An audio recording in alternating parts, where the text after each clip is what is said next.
Let me tell you one more interesting story. I think we have time. I'll tell it quickly. A man was riding across the Australian desert in his car, South Australia, loaded up, and the back axle goes. He sees in the distance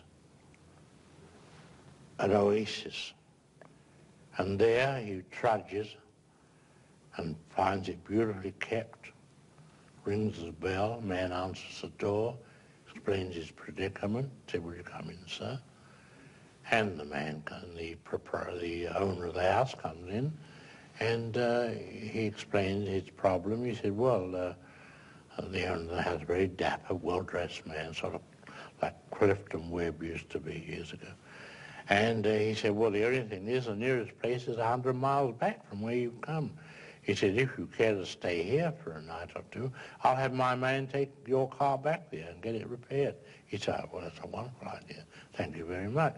So everything is arranged. He goes up to the room, changes, comes down for a cocktail, and is introduced to the man's wife and daughter. He's struck by these two attractive women. In fact, the wife attracts him very much because they could almost be sisters, mother and daughter. And after dinner, and everything's very polite, goes to bed, and at midnight there's a tap on the door. He switches the bedside lamp, and the door half opens, and the voice of a woman says, please, no lights, no lights. He says, all right, turns the light off, door clicks, and she comes over to the bed. He said, you know, we live a very lonely life here, as you can see. And gradually, a conversation, as she begins to caress him, his hand first, and finally, of course, the inevitable. About 4 a.m., she said, I've got to go, it's getting light. He said, but tell me, which are you, mother or daughter? I've got to know. She said, I don't want you to know. Let it be that way. Goodbye. She goes off. Well, at morning, coffee and breakfast by the pool. He looks from mother to daughter, gets no sign at all. And he's absolutely baffled. He said, I didn't sleep well last night. They're all probably at a strange bed and so forth. Second night, same thing happens again. He said, I've tried all day to get some sign from you. Nothing.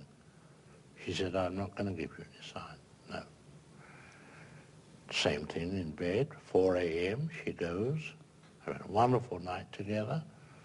Following day, same thing again. Third night, he said, you know, my car's repaired, I'm leaving tomorrow.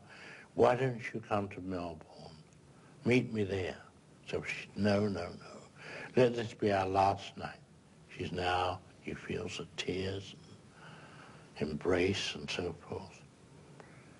And she goes. Well, in the morning, car's ready and so forth.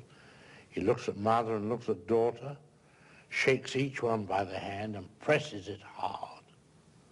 No response. And the owner of the house escorts him to his car. He said, you know, I dare say you've wondered why we live in such a remote place just as this. He said, well, the man said, if you wouldn't think me impertinent, I did wonder. He said, well, you see, we have another daughter that you've never met.